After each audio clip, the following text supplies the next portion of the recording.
देवी पार्वती के पिता थे हिमवान, हिमालय पर्वत के राजा, और उनकी माता थी मैना देवी। हिमवान बहुत ही शांत, तपस्वी और धर्मात्मा राजा थे, जबकि मैना देवी अपनी पुत्री से अत्यंत प्रेम करने वाली माता थी। पहले जन्म में माता पार्वती थी सती, जो दक्ष की पुत्री थी। जब राजा दक्ष ने भगवान शिव का अपमान किया तो सती जी ने यज्ञ अग्नि में अपने प्राण त्याग दिए। लेकिन प्रेम कभी खत्म नहीं होता, इसीलिए सती ने पुनर्जन्म लिया पार्वती के रूप में, ताकि वे फिर से अपने प्रिय शिवा को प्राप्त कर सकें। बचपन से ही पार्वती जी जानती थीं कि उनका जीवन उद्देश्य शिव जी को पाना है। उन्होंने कठोर तपस्या की, कई वर्षों तक केवल फल खाया, फिर केवल पत्ते, और अंत में बिना कुछ खाए ध्यान किया। उनकी भक्ति देखकर स्वयं शिवजी भी प्रभावित हो गए। एक दिन शिवजी ने पार्वती की परीक्षा लेने के लिए एक बूढ़े साधु का रूप धारण किया और उनके समक्ष प्रकट हुए। उन्होंने कहा, शिव तो एक अघोरी हैं, भस्म लगाते हैं, उनके पास कुछ नहीं, तुम उनसे विवाह क्यों करना चाहती हो?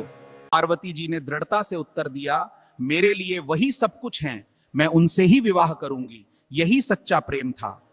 जब विवाह का समय आया तो भोलेनाथ अपनी बारात लेकर निकले, लेकिन ये कोई साधारण बारात नहीं थी। शिव विवाह में ऐसी अद्भुत बारात किसी ने कभी नहीं देखी। इसमें शामिल थे भूत, प्रेत, पिशाच, नाग, योगी और अघोरी, और खुद शिव जी, शरीर पर राख, गले में सांप बाघ की खाल पहने हुए।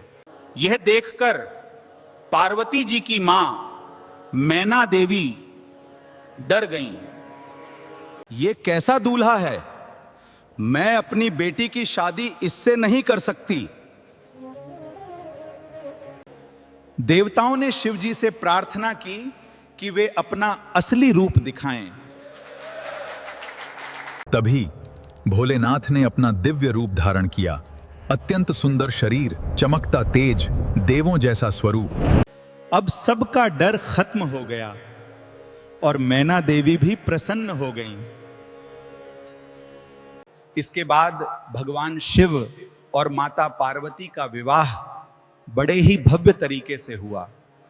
ब्रह्मा ने यज्ञ कराया, विष्णु ने कन्यादान किया, सभी देवता और ऋषि उपस्थित थे। पूरा ब्रह्मांड इस पवित्र मिलन का साक्षी बना।